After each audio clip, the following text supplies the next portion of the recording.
We all know that some of the first line defenders for all crises as we experience this climate catastrophe and this climate breakdown caused by humans are undocumented people. Líderes Campesinas is the only statewide network of farmworker women and girls in California. We are a genuine community-based, community-led organization with all of our members, staff, including our board, coming directly by farmworker women in farmworker communities. We ship them across the country to dig us out of floods, to repair our roads, to build up our homes after fires. But we want to keep them invisible because we benefit from having an underground economy where we do not have to respond or be accountable to. And that is irresponsible and it is immoral for this state to continue along those paths. Who's picking the food in the fields? Who's working in construction? Who's doing gardening? Who's painting the homes? Who's taking care of the kids of rich people, right? We know who we are. We understand that we live in a structure of oppression and exclusion that makes us see us even more, right? It is important to ensure that these movements come and are organized by the same community who possess the knowledge of what are the challenges, the issues that they're facing, and also the solutions. Ahorita estamos apoyando a los trabajadores agrícolas, a que ellos mismos sean sus propios agentes, ¿no? Que promuevan sus propias tierras.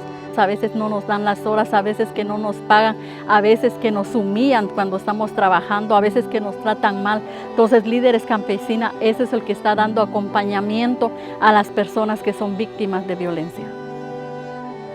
There were so many different issues happening. We called a lot of attention. We became very visible. Of course, there was a lot of backlash in terms of how we were perceived because it was the first time farmworker women would get together, talk, and have meetings in Spanish, and then we started organizing conferences in Spanish. Whatever we were doing here that was creating change, we could do it in other places around California and national. When I started coming, I saw that the people who were organizing, the people who were fighting and speaking and taking lead was our own people who's working out there, who's giving their lives, who are struggling through all the systems of oppression and racism. Once the pandemic struck, workers were calling us. We're calling a coalition that we were a part of, primarily focusing on supporting undocumented workers, about what were they gonna do, and we didn't have answers. And we knew that we finally were met with the challenge of not ignoring this crisis that California has had for such a long time.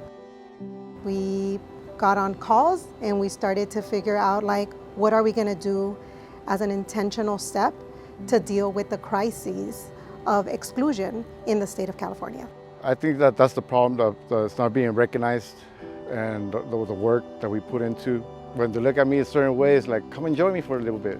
Come and see how it feels, you know what I mean? Just work 1 hour, and that way they'll know how it feels. Many times I hear the women speak to the importance and the value of trueque, which is like an exchange, right? Of the women producing locally and keeping the exchange of these necessary food goods amongst the community. It is ironic that the workers that work so hard, to bring food to our table are not able to bring that same food to their families, to feed themselves and their families.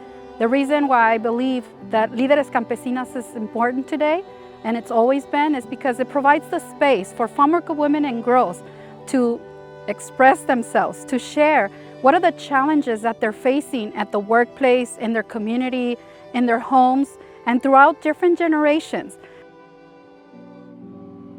UC Merced initiated a study where they found out that 58% of the 10 highest industries that were impacted with deaths in what we were calling essential industries, those deaths came at the behest of undocumented workers. Those were the people that were actually losing their lives because they could not say no.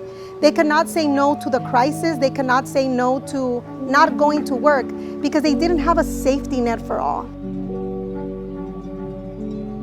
We have so much respect for every one of our community members. They're women, LGBTQ, whatever color, right? Whatever work they do, if it's indigenous person, you know, we understand that all of us are under a mechanism of oppression. It becomes a ripple effect. My son or my brothers or sisters, hey, they're always sending people to us or also engaged in different ways. And that's how each one of the women are doing. Everybody's engaging their family. So we know we're good organizers by organizing our family.